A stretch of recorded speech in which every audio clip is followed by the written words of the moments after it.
Bom dia, 17ª aula do curso de superfície de rima. Hoje a gente vai discutir pontos de inflexão e pontos de Weierstrass.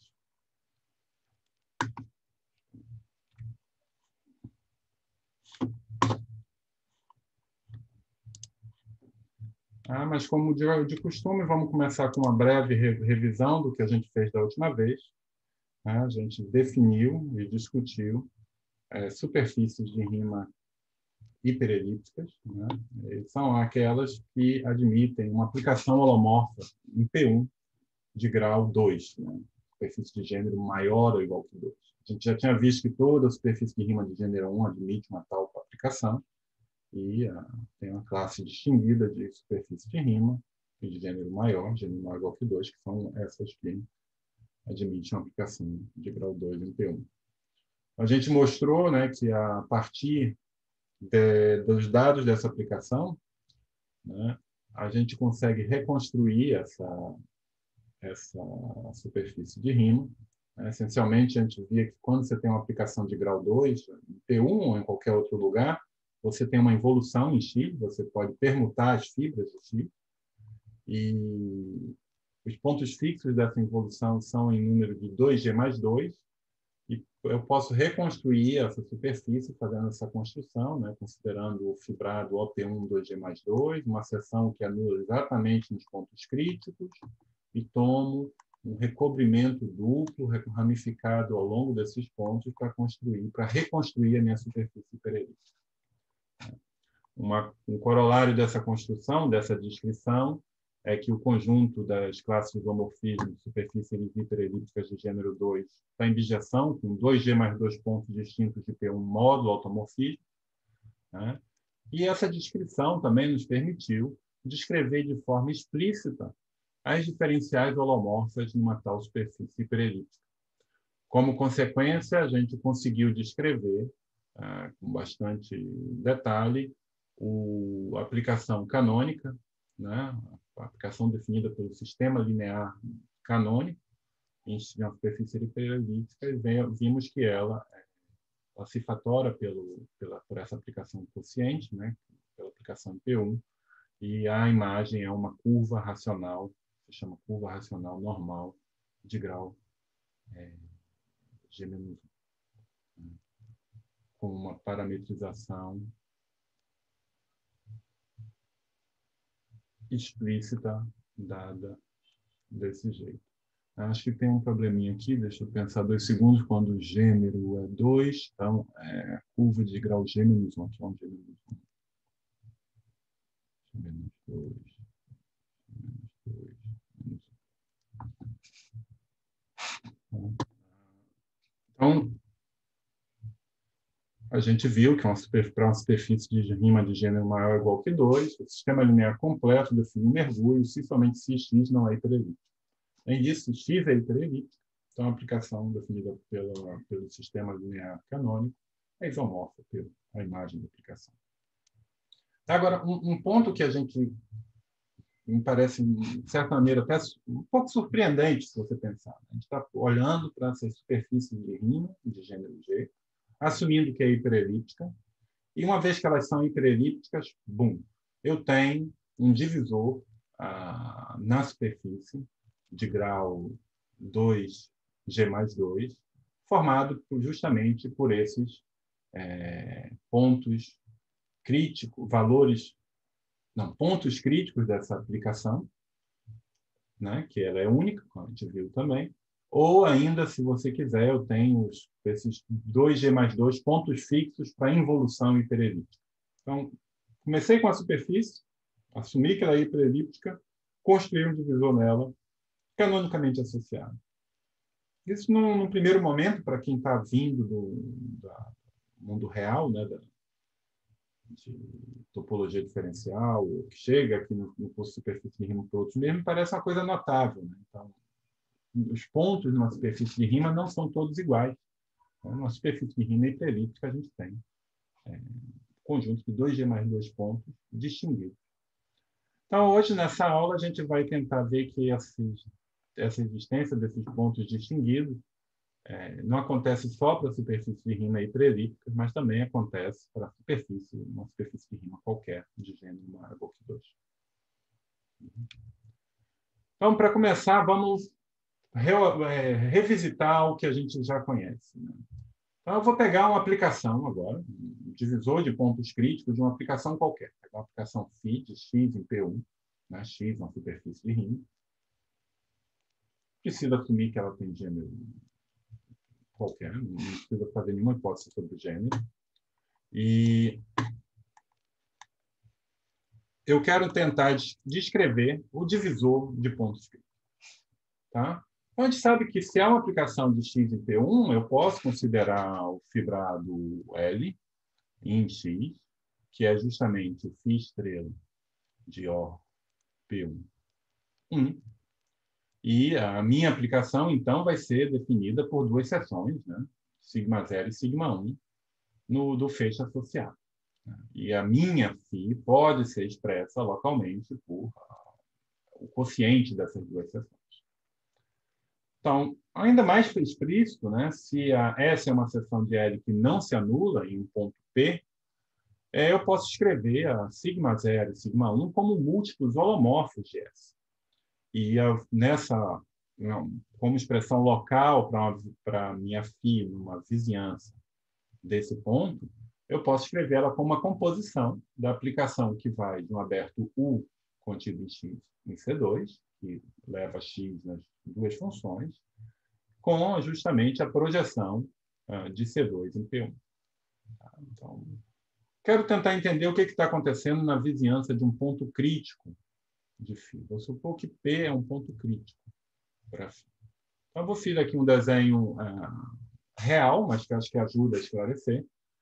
Eu tenho a minha aplicação φ, que é essa aqui de baixo. Desenhei o espaço projetivo P1 como um círculo. E eu estou olhando a aplicação que tem um ponto crítico. Eu posso imaginar que ela está fazendo isso. É uma espécie de dobra, né? Quando eu levanto ela para o C2, que eu desenhei como R2, eu posso imaginar que o que está acontecendo é isso. No caso de C2, eu posso imaginar que eu tenho uma tangência com a reta que liga φ de P a zero, e isso, quando eu faço a composição com π, vai estar correspondendo ao ponto crítico. Então, apesar de ser uma caricatura do que está acontecendo, né, está escrevendo tudo real, mas essa figura nos ensina alguma coisa. Né, que se eu estou num ponto crítico, é porque o kernel da diferencial dessa aplicação contém, justamente, contém espaço, é igual ao espaço gerado por dφ, por φ, por justamente essa renda. Então, se eu quero dar uma expressão usando essa escritura para os meus pontos críticos, eu posso ver que isso é simplesmente dado pelo anulamento desse determinante, né? Onde V é um campo holomorfo qualquer que não se anula em P. Bom, um campo de vetores aqui, no aberto U dentro de X que eu estou considerando. Bom? Pois bem, vocês podem ficar um pouco desconfortáveis, porque tem uma série de escolhas, né, para poder escrever essa expressão. Eu escolhi a minha seção S, né, uma vez que eu escolhi S, F0 e F1 foi determinada, e escolhi também esse campo V que não se anula. Mas, se eu faço escolhas diferentes, né, escrevo uma outra seção, em vez da S, uma S', ela vai ser um múltiplo da seção S.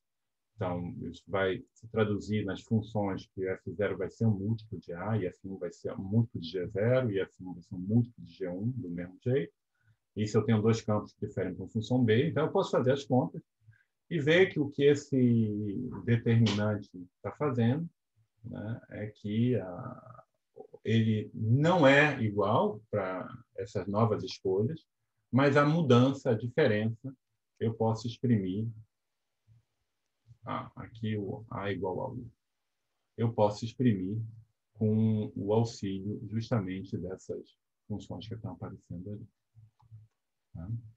Então, se eu faço uma cobertura de X, uma coleção de seções locais que não se anulam nos abertos Luiz, e uma coleção de funções que representam localmente as seções, e uma coleção de campos de vetores holomorfos, que nunca se anulam, né, nos abertos Luiz, eu posso, então, ver que essa coleção de funções ela vai satisfazer essa relação.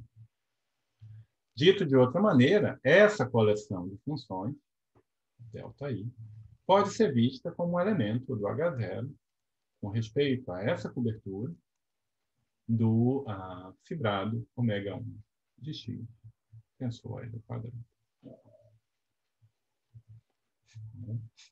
E ainda teve uma outra arbitrariedade que a gente fez, a gente escolheu uma base para escolheu F0, F1, eu podia ter escolhido F0 e F1 mais F0, mas se eu faço uma escolha distinta de base, elas vão variar de acordo por meio de uma aplicação linear, e a gente tem que esse ΔI, a coleção ΔI, a tilda obtida dessa maneira, vai ser um múltiplo constante da coleção ΔI. De qualquer maneira, o divisor definido pela coleção ΔI independe da escolha da base. A função não, essa seção depende, mas é o divisor associado. Bom. Então, ô Jorge, por que você está olhando o HIJ como multiplicar pelo ômega x de 1?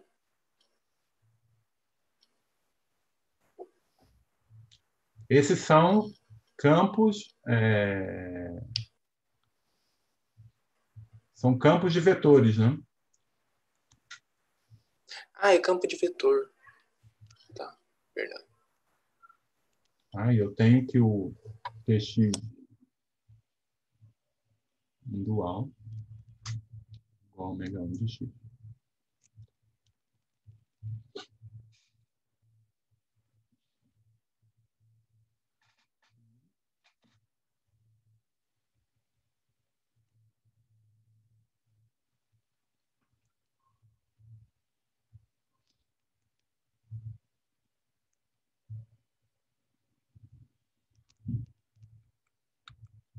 Agora, se eu tenho... Então, resumindo a discussão, né, se eu tenho um sistema linear de dimensão 1, livre de pontos bases, e eu tomo a aplicação φ associada a ele, então, o divisor definido pela coleção de funções ΔI, construído no slide anterior, é igual, né?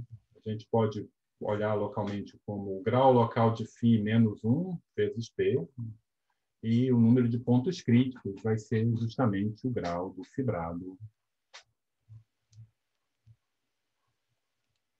né, que foi o que apareceu aqui, ω1 L ao quadrado.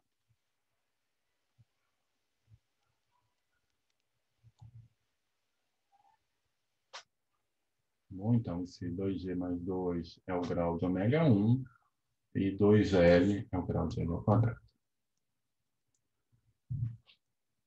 Então, simplesmente reexprimindo o que a gente já conhecia mais ou menos, mas nessa linguagem diferente. O ponto que a gente quer é generalizar essa construção e quer entender como fazer essa história em sistemas lineares de dimensão maior. O que acontece é que, quando você estiver considerando um sistema linear de dimensão maior, digamos que seja um sistema linear de dimensão 2, a imagem vai vir parar em P2. E não tem nenhuma razão para esse sistema linear ter pontos críticos. Então, não é buscar pontos críticos que vai resolver nosso problema.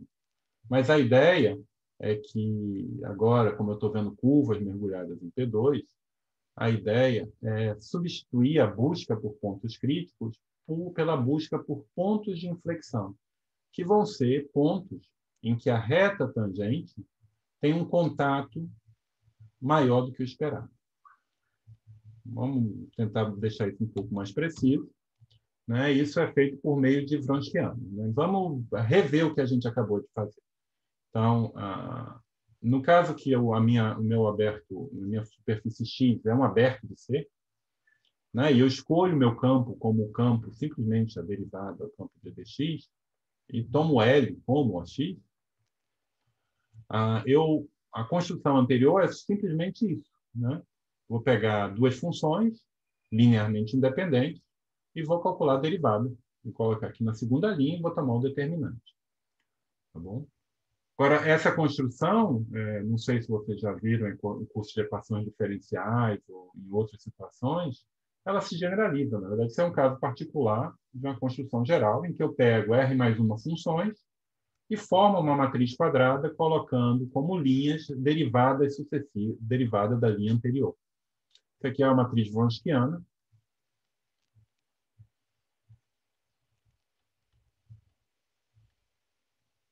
E o determinante é chamado de Wronskiano desse espaço vetorial de seções gerado por esse sujeito. Né? E observa que, bom, tem uma série de propriedades que vocês podem se divertir demonstrando, mas uma delas é que se eu multiplico todos esses meus elementos por uma função que nunca se anula, então eu simplesmente, o Wronskiano é o produto da R mais uma potência dessa função que nunca se anula do Wronskiano original. Tá?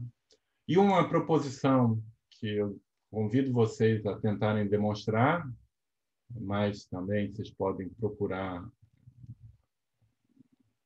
uma demonstração, se vocês não encontrarem. Se vocês fizerem um Google com atenção sobre o Wronskiano, vocês vão achar várias pérolas. Eu convido vocês a fazer isso. Não vou dar uma referência a me encontrar, sugiro como exercício. E que diz, é um critério para você ter, ou quando eu tenho R mais uma funções, você saber se elas são linearmente independentes ou não. Então, o Wronskiano é identicamente zero se somente se essas funções são ser linearmente dependentes. Então, se eu pegar R mais uma funções que são linearmente independentes, então o Wronskiano não é identicamente zero. E eu posso fazer essa construção com o Wronskiano no contexto do sistema linear. E o ponto todo é que eu repito exatamente o que eu fiz para o sistema linear de dimensão 1, agora para um sistema linear de dimensão R. Né? Pego um sistema linear, pego uma base, eu escrevo localmente essa base, tomo acesso, seção local de L que não se anula. Eu vou poder escrever, então, todos esses sigma-i's como S vezes uma função FI, e eu posso tomar, então, o Wronskiano de F0, Fr. E eu vejo que essa coleção de funções vai colar de acordo com uma certa regra, né, que quando eu multiplicar... Bom, eu preciso também, para poder escrever isso, eu preciso escolher um campo. Né? Um campo, sem zeros. E quando eu faço, então, essa escolha, eu repito essa construção, né? Esse determinante de zero,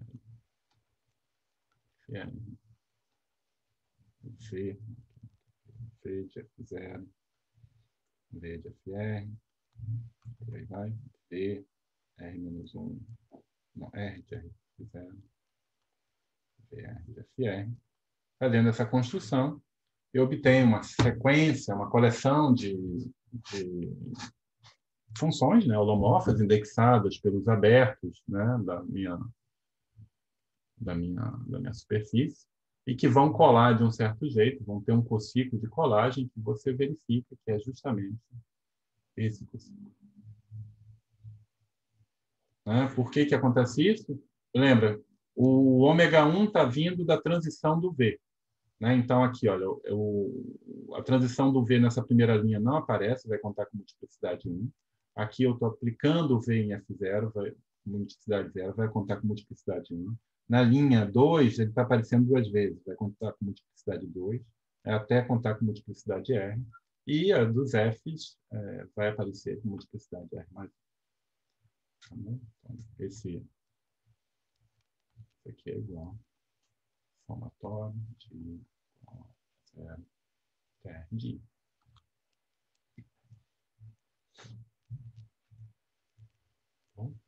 Então, eu tenho agora um divisor. Né? Um divisor nesse sistema, então, tem um Gramsciano, digamos assim, de LV. Pode ser interpretado como uma seção a menos de multiplicação por uma constante desse fibrado linear.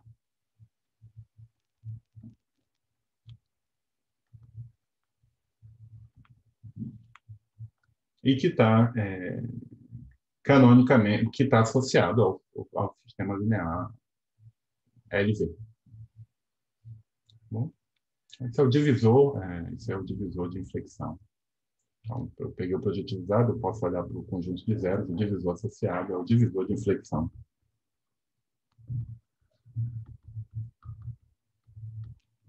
De LV. E geometricamente, né, eu convido vocês a pensarem um pouco, mas geometricamente é exatamente o que eu tinha mencionado, é quando você tem um contato maior do que esperado com o hiperplano passando pelo ponto. Então, o ponto está no suporte, sistema em si, a imagem pela aplicação associada, tá? Tem essa propriedade.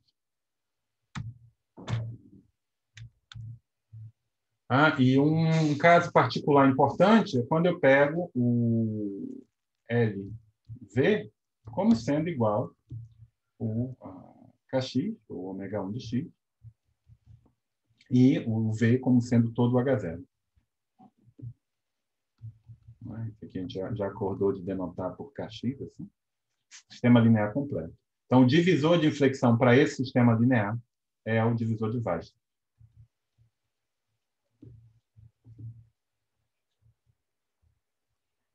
Então, tá aí. Isso é um divisor que a gente vai ver, meio que generaliza aquele divisor que a gente viu para a superfície de elíptica e está canonicamente associado. Não teve nenhuma escolha para construir ele. Então, comecei com uma superfície de rima de gênero G e tem que ser gênero maior do que estritamente maior do que 1, para isso ser interessante, né? Porque em gênero 0 não tem seção, em gênero 1 só tem 1.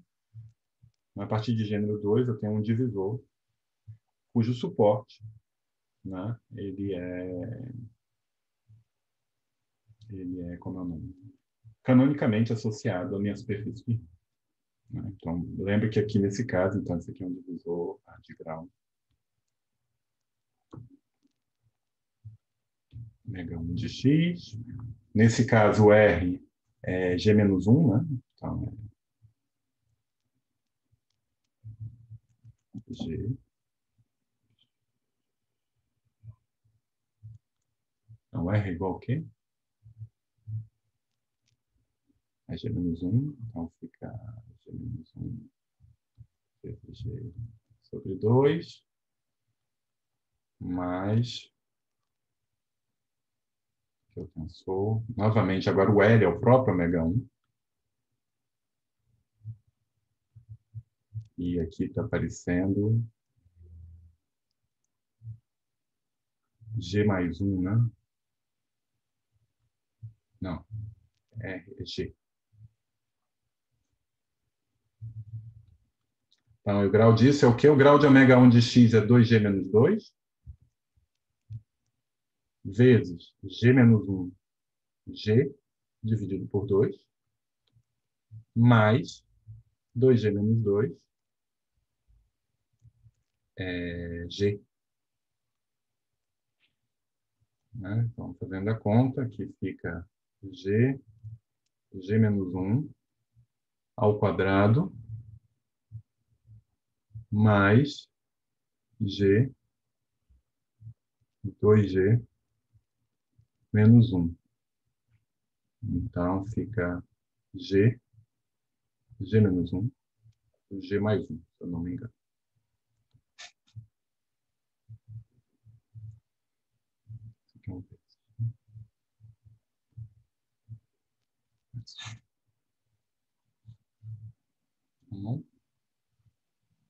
Então, é isso. Então, vamos tentar entender um pouco mais o que é nesse divisor particular. Né? vai tentar entender um pouco mais esse divisor de inflexão para o sistema linear canônico. A gente vai relacionar com um outro invariante, né, que também distingue pontos, que são o semigrupo de valores. Certo? Então, eu vou pegar um ponto P de uma superfície de rima compacta, tá? E vou considerar o conjunto das funções meromorfas de x com divisor de polos suportado em P. Não tem um polo em nenhum outro lugar. Ela é holomorfa fora do P e tem um polo em P. E eu vou considerar o conjunto gama P contido em M, tá? Que é simplesmente o grau em P de F. Ou seja, que isso é a ordem do polo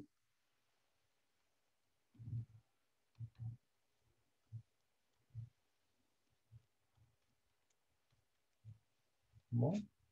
Então, isso é um conjunto contido em N, e observa que, como eu sei que o grau em P de F é mais o grau em P de G é igual ao grau em P de F vezes G, né? Se eu pegar F e G com polos naquele conjunto e não zero, então eu tenho que gama P é um semigrupo. Isso é chamado semigrupo de valores da minha superfície de rima no ponto P. Tá? O conjunto das ordens dos polos de funções que só tem polos naquele ponto. É isso que a gente está falando. Se A e B pertencem ao conjunto gama P, então a soma também pertence ao semigrupo. Então,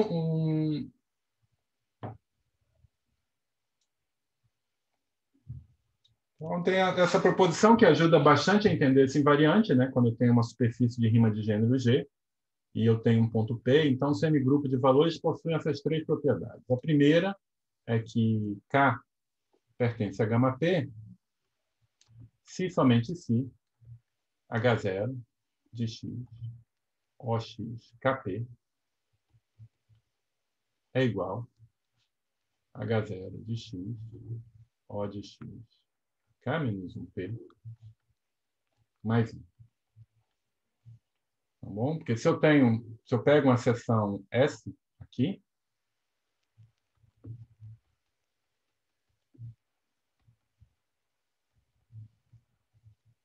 e eu suponho que essa seção não pertence a H0, O de x.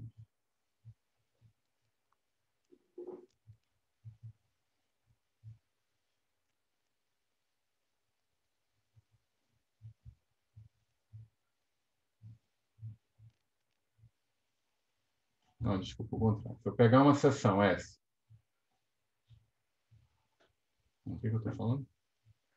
Se eu pego essa seção, né, então eu posso construir um mapa e tal. Vou pedir que o conjunto de zeros de S seja igual a KP, né? Eu posso construir um mapa de H0, X, O de X, KP, nas funções meromorfas, mas aqui eu posso construir justamente em CP, funções com polos contínuos em P, né? Mandando uma outra seção, sigma, uma seção qualquer, em sigma dividido por S. Certo? Então, se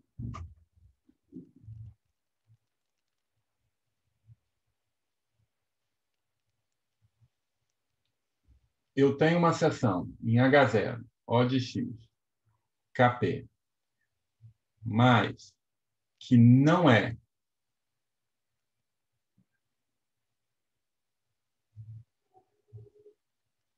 o que eu estou falando?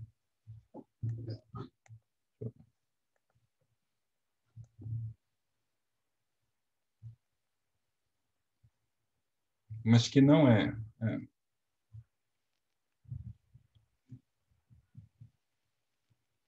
Isso. Tá? Então, eu tenho essa seção. Agora, dizer que eu tenho que K pertence a gama P é dizer que existe sigma pertencente a H0 x O de x Kp, tal que sigma P é diferente de zero. Né? Porque, nesse caso, quando eu faço o quociente de sigma por S, eu tenho justamente um elemento em Kp. E, reciprocamente, né, multiplicando por S o elemento de Cp, eu obtenho uma seção que não se anula naquele ponto. Tá bom?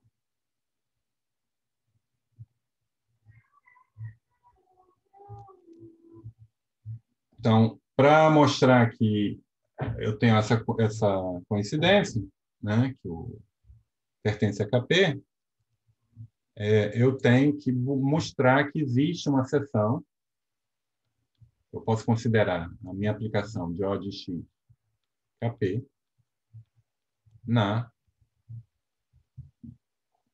no feixe arranha-céu Cp, né, que é simplesmente enviar no valor, né, escolho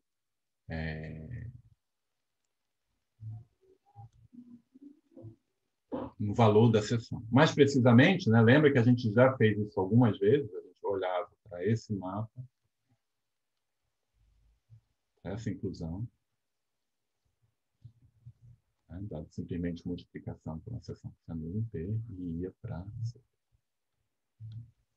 E aí, considerando a sequência longa em cohomologia,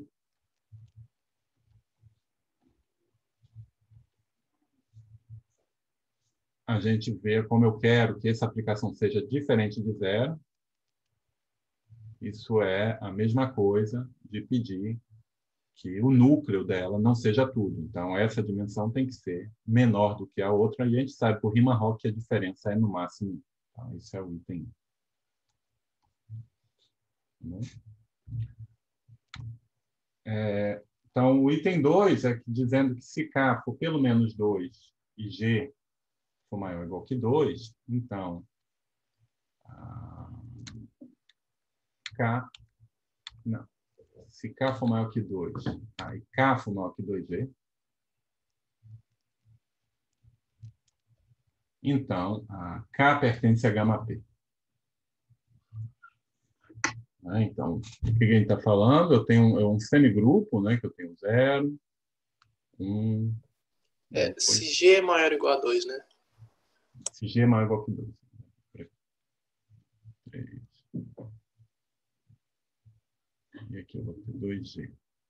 Então, esse meu semigrupo vai ter alguns valores, por exemplo, olha, ele não vai ter... Não pode ter, se o meu gênero for maior que 1, ele não pode ter o 1 como valor, porque senão teria uma função de x em P1 de grau 1. Né? Então, esse é o grau da função que eu tenho ali. Então, esse cara não está no semigrupo. Mas aí eu vou ter alguns pontos, né? Eu sei que é um semigrupo, então se o 3 está, então o 6 também tem que estar, e alguma coisa vai acontecer. Mas a partir de um certo ponto, eu estou falando que todo mundo está. A partir de 2G, está todo mundo no semigrupo. Tá certo? E isso é Riemann-Roch, né? Porque, pelo item 1, eu só tenho que verificar que H0 de x, O de x, Kp é igual a H0 de x, O de x, K menos 1P, mais 1. Mas esse sujeito eu consigo calcular com o Riemann-Roch. O que o Riemann-Roch diz? Que diz que o H0 de x, O de x, Kp, menos H0 de x, ômega 1 de x, menos Kp, é igual ao grau, que é K, mais 1 menos G, não é isso?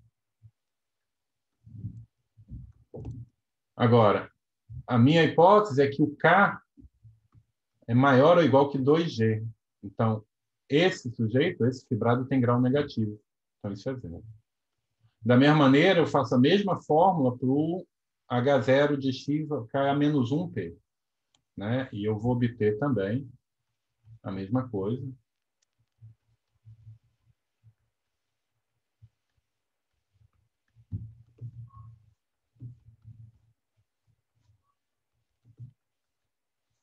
Mas esse sujeito tem grau 2g menos 2, esse aqui tem grau pelo menos 2g menos 1, então é negativo, esse vale zero também, sempre porque o grau é negativo. E isso vai ser k menos 1 mais 1 menos g. Então, comparando, eu tenho justamente que esse é 1 a mais que esse. Esse semigrupo vai estar todo mundo ali a partir de um certo ponto. E o último é que o complemento tem cardinalidade igual a G. Certo?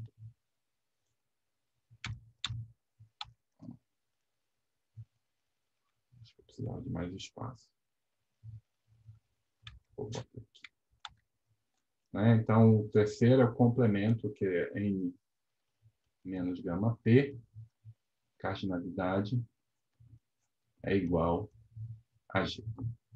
Como é que a gente pode ver, então, qual é a cardinalidade?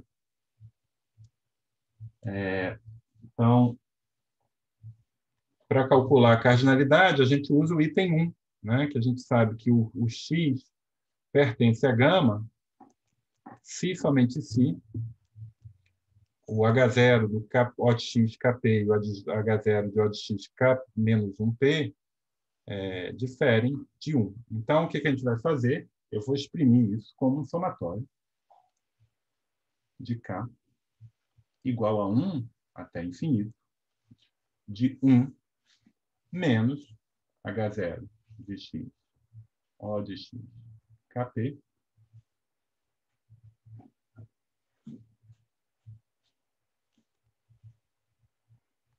menos H0 de x O de x K menos 1P.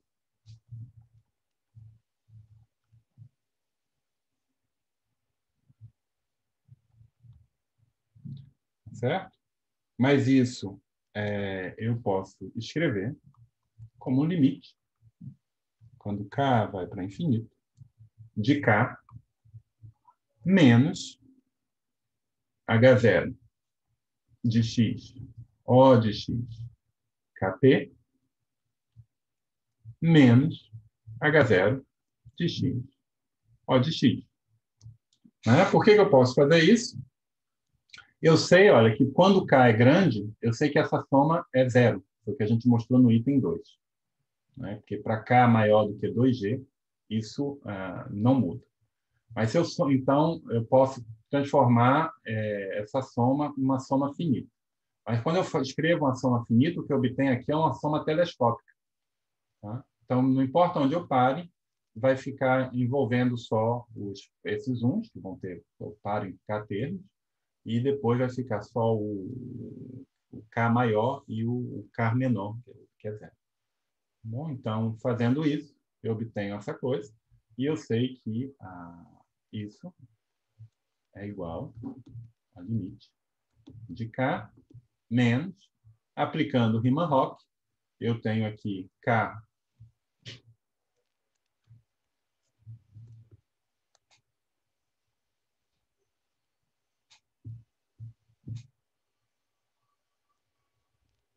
esse termo é justamente o grau, K, mais 1 menos G,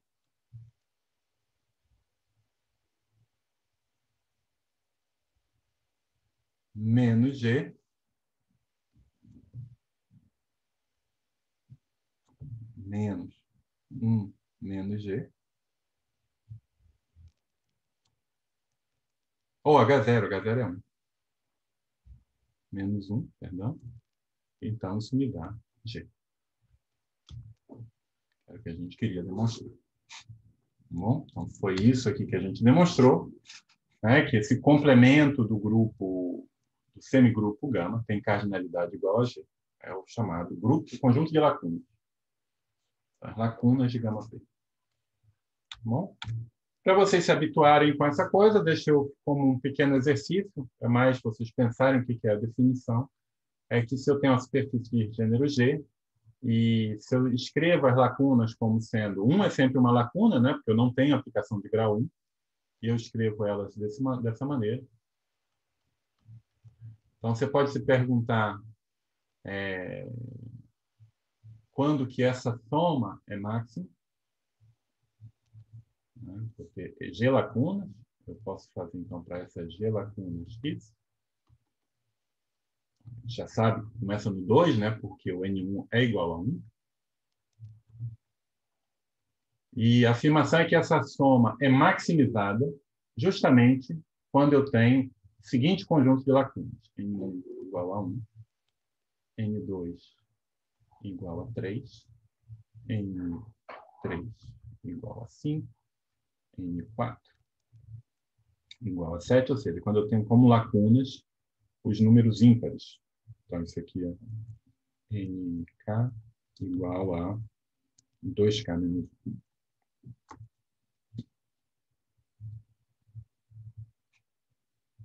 Então, vocês podem estar se perguntando o que isso quer dizer. Na verdade, isso quer dizer que... então, esqueci de sublinhar que quando acontece isso, é fácil verificar que é justamente essa soma, é justamente isso. E uma coisa que é aquele grupo de lacunas, aquele conjunto de lacunas caracteriza as superfícies hiperelípticas, né? Então, aquela soma N menos I igual a 1 até G é o peso de um ponto de Weierstrass.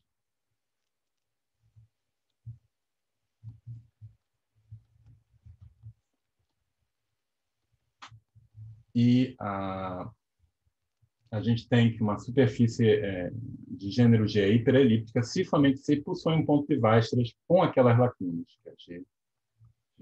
Com esse peso, então isso implica que o conjunto de lacunas P vai ser justamente os ímpares, né?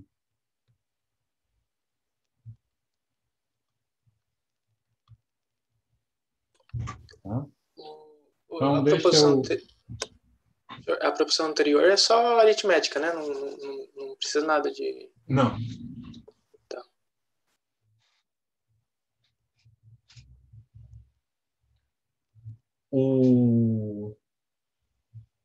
Tá certo? Então, a gente tem essas lacunas. E como é que a gente vê isso, né? Então, vamos mostrar que se eu tenho X hiperelíptica, então eu tenho essa aplicação F de X em P1 de grau 2, e eu vou pegar P, um ponto crítico de F. Então, a afirmação é que o semigrupo, né, gama P, é justamente 2, gerado por 2 e por 2, 4, 6, 2G, e aí vem todo mundo. Por quê? Bom, para mostrar que é dessa forma, a única coisa que eu preciso fazer é construir uma função com polo de ordem 2 no ponto P. Mas isso eu faço, eu pego uma função, imagino que f de P é igual a infinito, tá certo? E eu faço o f estrela da identidade, né? A função z em P1, P1, 2, P1. Então, aqui é uma função que tem um polo de ordem 1 no infinito, como isso aqui é uma aplicação 2 a 1, quando eu faço a pré-imagem, ela vai ter um polo de ordem 2, e então esse é o cara que gera o modelo. Tá bom? E reciprocamente, se eu tenho um ponto de Weierstrass com peso G menos 1 sobre 2, então eu sei que as lacunas em P são desse tipo, então quer dizer que tem uma função de x em P1 de grau 2. Porque eu tenho um polo de ordem 2 e só tem polo em P. Então, tem essa maravilha.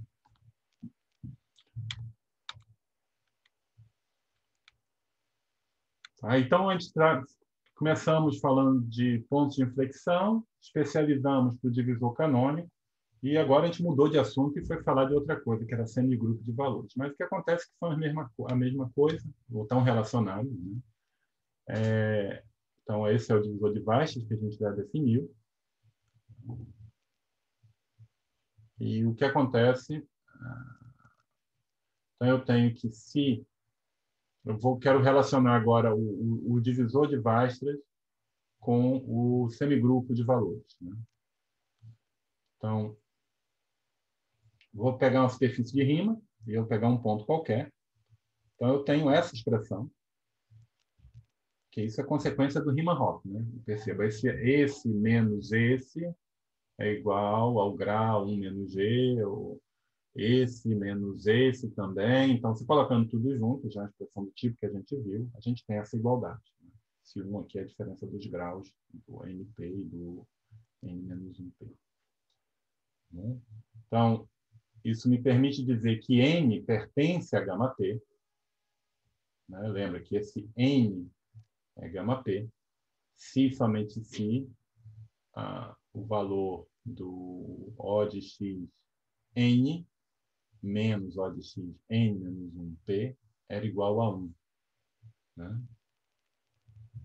E, então, eu vou ter que esse sujeito é um ponto de Weierstrass, desculpa, tem essa propriedade, se somente se esse termo é igual a zero. Não é isso? Deixa eu ver.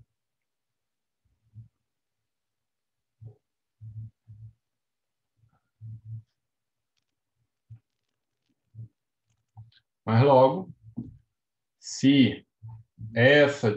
Então, dito de outra maneira, esse termo igual a zero, né? Agora que eu estava falando quando pertence a gama T, agora quando não pertence a gama T, tem que esse termo, esse lado aqui é igual a zero.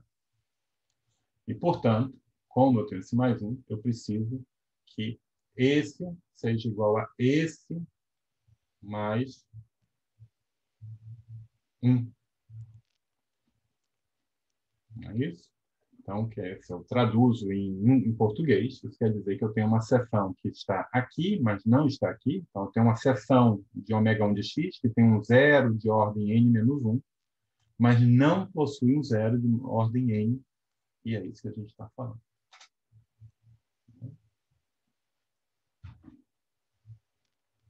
Então, eu posso traduzir o fato de não estar no semigrupo, ser uma lacuna, com o fato de eu possuir uma fórmula homórfica com um certo zero, certo? Zero de multiplicidade exatamente igual a n menos 1. E isso é a chave para poder relacionar o ponto de Weierstrass, né, as ordens no divisor de Weierstrass, com o peso do semigrupo, com o peso do ponto P, como a gente definiu anteriormente. Porque a ideia é a seguinte. Então, eu sei que N1 é lacuna, então eu sei que esse sempre é igual a 1.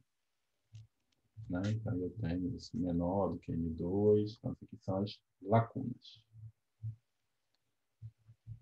3. E eu tenho aqui as não lacunas. Eu sei que são exatamente G elementos. Tá? Então, eu sei que eu vou tentar, eu posso começar da seguinte maneira: eu tenho uma não lacuna, então, eu quero dizer que eu tenho uma forma de ordem. O que isso aqui está me dizendo? Se eu tenho uma não lacuna, se N é uma não lacuna, se N é uma lacuna, então eu tenho uma ordem, uma forma daquele jeito, com essa multiplicidade. Né? Então, se eu tenho... Então, aqui uma lacuna que eu quero escrever. Eu quero escrever forma.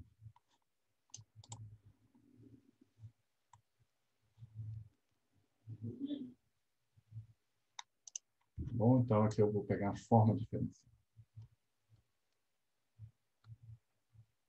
Então, eu estou trabalhando em torno do P, eu vou fixar de uma vez por todas uma forma que nunca se anula em torno de P. Ômega, uma forma que não se anula em P. Ômega, uma pertencente a H0, de X.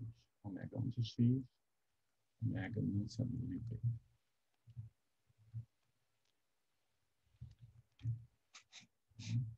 Então, para cada lacuna, eu posso escolher uma forma. Então, eu vou escrever aqui para N1, eu vou escrever a ômega 1, simplesmente como sendo a minha ômega. Vou escrever ainda mais, vou escrever isso como sendo 1 vezes ômega. Então, ômega 2 é uma... Se N2 é uma lacuna, ou seja, N2 não pertence a gama P, então, pelo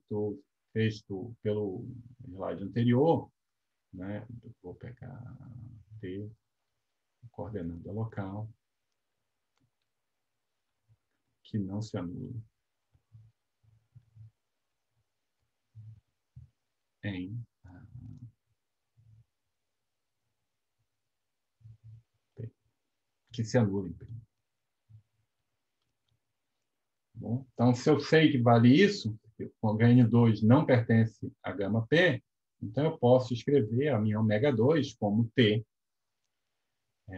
vezes uma N2 menos 1, vezes uma unidade, ou seja, o 2 de P não é zero, vezes ômega.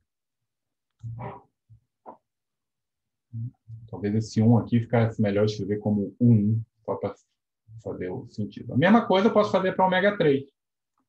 Né? Eu tenho uma forma que se anula com multiplicidade N3 menos 1, mas não se anula com multiplicidade maior, fazendo isso. Até chegar em ômega G. Tem NG menos 1 vezes o G vezes ômega. Bom? E a afirmação é que quando eu escrever o Wronskiano, então esse aqui seria, deixa eu ver aqui como F1 vezes ômega, F2 vezes ômega, F3 vezes ômega, FG vezes ômega, calcular o divisor de Vastes é calcular localmente, em torno de P, calcular esse Wronskiano.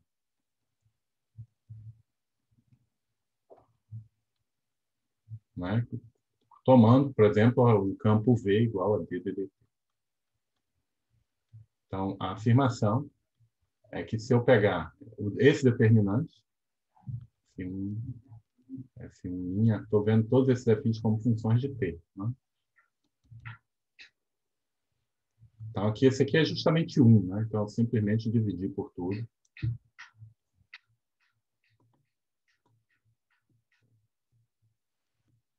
Deixa eu fazer isso no outro slide.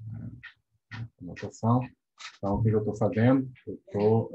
Eu quero calcular o Wronskiano de F1, Fg. E eu sei que Fi vai ser T a Ni menos 1, UI, uma unidade, vezes ômega. Bom, então, isso é o determinante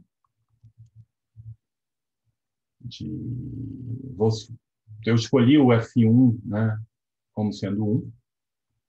Então, quando eu derivo com respeito a T dá zero. E aí aqui agora vem o T a N2 menos 1 vezes o 2. T NG menos 1 vezes o G. Certo? Agora, aqui vai aparecer T, N2 menos 2 vezes o 2 mais T, a N2 menos 1, o 2 linha de T, e continuando por esse jeito. Mas o que eu quero pensar é o seguinte, olha o formato dessa matriz. Né?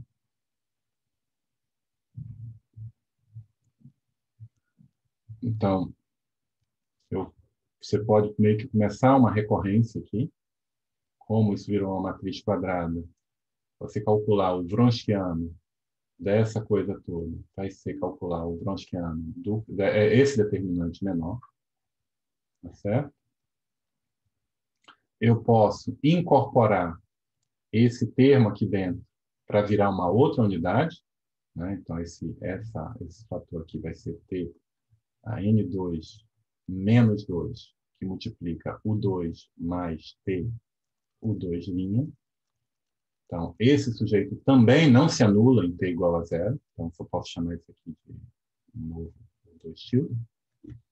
Então, o que eu sei é que esse determinante vai ser um Wronskiano também, mas agora de T2, a N2 menos 2, o 2 tilde, TG, NG menos 2, UG tilde. Agora, eu já mencionei quando eu multiplico tudo por uma unidade, o Wronskiano multiplica por um fator que é uma unidade, então você vai dividir por o 2, todo mundo, vai sair um fator para fora e você reduz ao caso em que esse aqui é menos um fator, que vai ser o 2 tilde a certa potência, não é relevante. T2, N2 menos 2, TG, NG menos 2, vezes TG dividido por 2. E agora, novamente, você vai jogar esse Tn menos 2 para fora, dividindo todo mundo. Não, só na primeira linha. Bom, você vai fazendo esse tipo de manipulação, sempre transformando um problema para uma matriz menor, para chegar justamente que a multiplicidade no ponto vai ser essa. É melhor vocês fazerem do que eu fazer para vocês, mas a ideia do argumento é isso, é fazer uma indução. Né? Começando com a matriz e passando para uma matriz G por G, passando para a matriz G menos 1 por G menos 1, e assim sucessivamente. Então, isso é a multiplicidade dos pontos de base. A multiplicidade que aparece no divisor WX.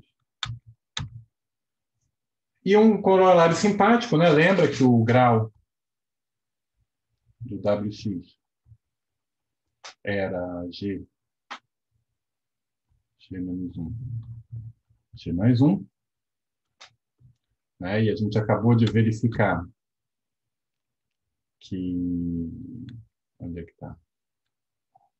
Essa soma é, no máximo, peso de um ponto de Weierstrass.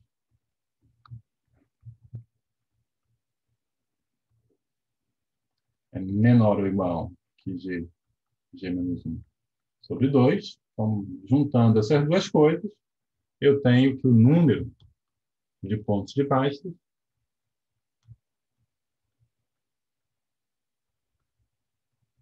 é sempre maior ou igual do que o quociente. Né? Então, que me dá 2G mais 1. Além disso, se X não é hiperelíptico,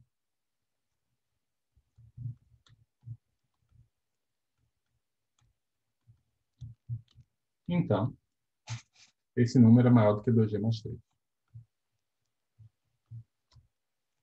Não, porque vai ter uma diferença aqui. Não posso ter um ponto de baixa desse peso. Esse é 2G mais um φ, só quando todos os pontos de baixa têm esse peso aqui.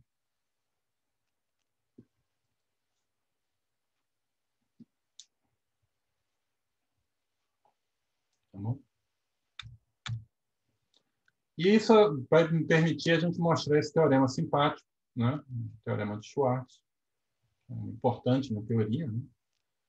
Que uma superfície de rima de gênero G tem um grupo de automorfismo finito. Se vocês lembrarem lá no início do curso, a gente viu como consequência do Riemann-Hurwitz, do teorema de Hurwitz, mostrando que qualquer subgrupo finito do grupo de automorfismo da superfície de Riemann de gênero G é menor do que 80 e tem cardinalidade menor do que 84G-1. Então, aqui a gente está como consequência. É a cardinalidade do automorfismo de X menor ou igual que 84G-1. E como é que a gente mostra esse resultado? A gente vai precisar de 2 lemas para fazer essa demonstração. Então, o primeiro lema é se eu tenho X, uma superfície hiperelíptica, e se eu tenho φ em automorfismo de X, diferente da identidade, com pelo menos 5 pontos fixos, então φ é a involução hiperelíptica. Então, como é que é? Se eu tenho X hiperelíptica, eu tenho uma aplicação de X em P1 de grau 2, não é isso? E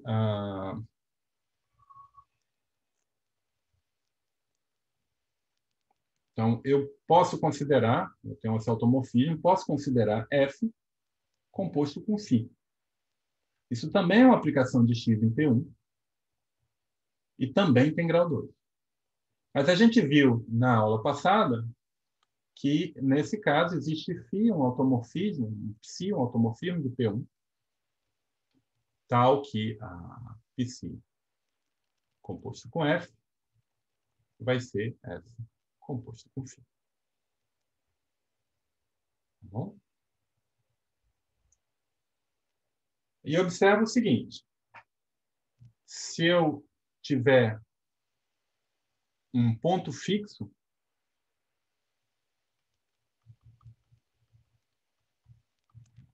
então a afirmação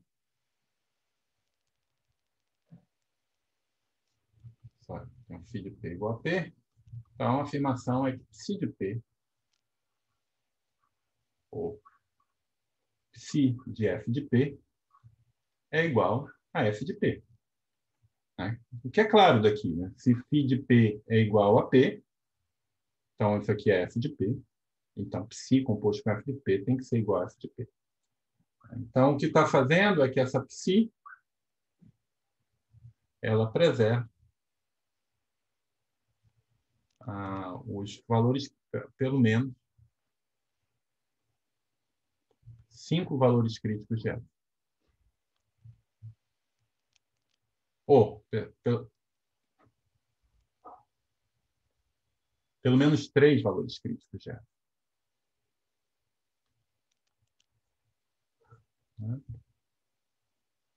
Esses 5 pontos, quando eu envio eles por F, pela minha aplicação 2A1, eles vão em pelo menos 2,5 pontos de P1. Né? Mas 2,5 pontos de P1 não existe, então vão em pelo menos 3 pontos distintos de P1. E isso são pelo menos 3, vamos botar assim, por exemplo, 3 pontos em P1. Mas um automorfismo de P1 que preserva 3 pontos é a identidade. Tá? Então, estaria mostrando que esse psi é a identidade, que F composto com φ é igual a F. Portanto, a φ está simplesmente permutando as fibras de F. Essa é a demonstração. Então, esse é um lema. E o outro lema que a gente vai usar também é o seguinte: se eu tenho uma superfície de rima de gênero 2 e um automorfismo, diferente da identidade, então ele possui no máximo G mais 2 pontos fixos. O ponto aqui é o seguinte, é que eu posso pegar um ponto P, pertencente a X, que vou supor que φ de P é diferente de P. Então eu sei que existe F, por Riemann-Roch, eu sei que existe f, é uma função meromorfa, com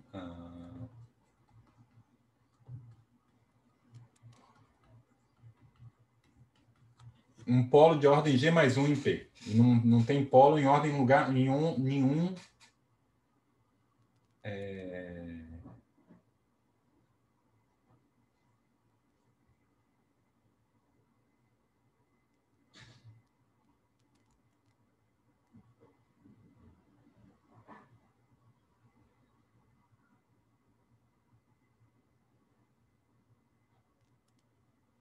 outro lugar.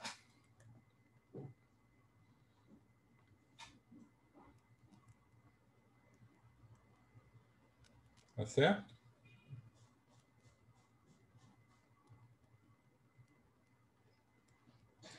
Então, o que a gente vai fazer?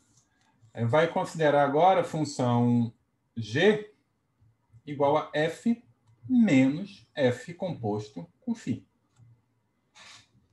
Bom, então, o conjunto de polos, o divisor de polos, vai ser justamente g mais 1 p, né, que vem dessa componente, mais g mais 1 φ de p.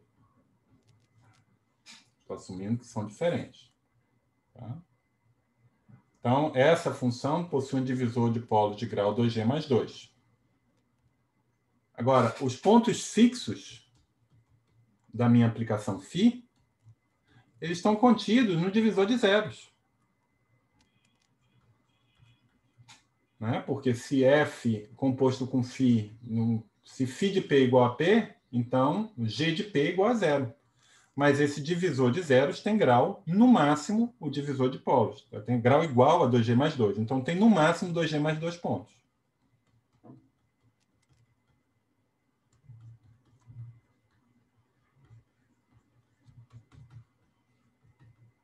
Que elas tinham feito. Tá bom? A gente já tem todos os ingredientes para provar o teorema de Hooft. Né? Então, qual é a ideia? A ideia é que você vai, seja P igual ao suporte de WX. Então, lembra que aqui eu estou com X, superfície de rima.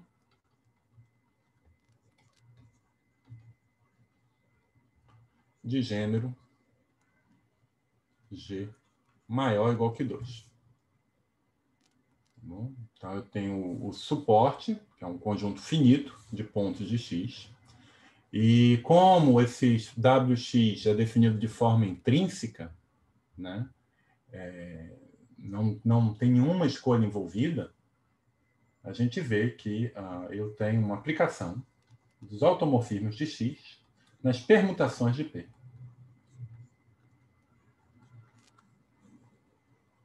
Né? Então, se K é igual a cardinalidade de P, isso aqui é o grupo simétrico com K elementos. Tá bom? Então, suponha primeiro que X é a hiperelíptica. Então, eu tenho aqui as permutações de P, vai ser igual a SK, e eu sei exatamente quantos pontos críticos eu tenho nessa situação. Né? Eu sei que grau total do divisor de Weierstrass é G, G menos 1, G mais 1. E eu sei que cada ponto tem um peso G, G menos 1 sobre 2. Eu sei que isso é S, 2G mais 2. Bom? Agora, então, se eu olhar para eu vou olhar para o núcleo dessa aplicação. Então, o núcleo disso. Então, se eu pegar φ pertencente ao núcleo, eu sei que ela vai fixar pelo menos 6 pontos. E pelo lema, a gente vê que φ é a involução.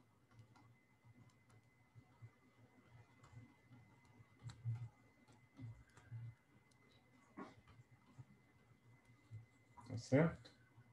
Ó, psi pertencente a kernel. Ó, que horror isso aqui, né? Chama isso de psi. Kernel de psi.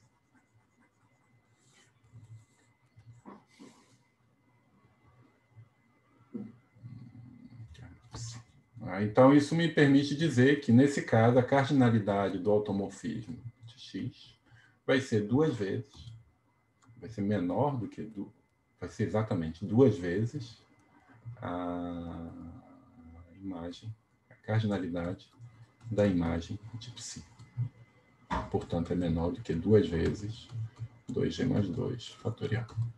Então, é finito. Tá bom? Agora, se X não é hiperelíptica,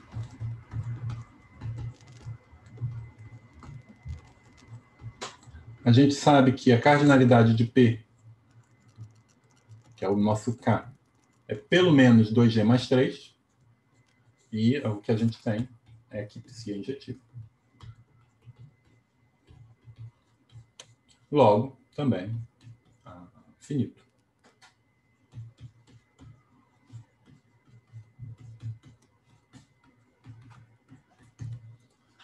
Claro que é uma cota ridiculamente grande, mas isso não importa, porque depois de posse dessa cota ridiculamente grande, a gente pode aplicar os argumentos que a gente viu como consequência da fórmula de Riemann-Hurwitz para deduzir essa cota optimal.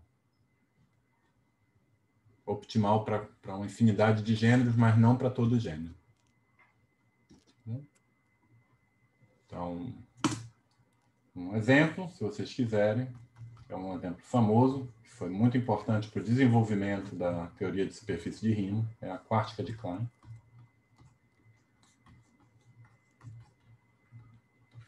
Isso é uma curva contida em P2, dada por dessa forma.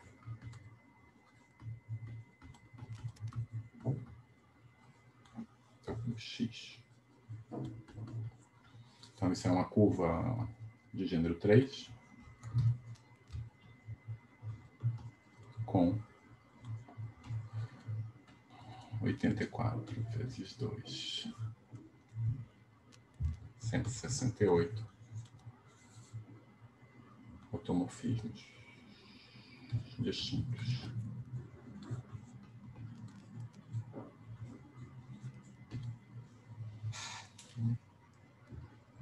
Se vocês quiserem, vocês podem tentar encontrar os automorfismos, verificar qual é o grupo de automorfismo. Não vai ser uma tarefa muito fácil, mas também não é impossível. Tá bom? Eu acho que isso é um bom lugar para parar.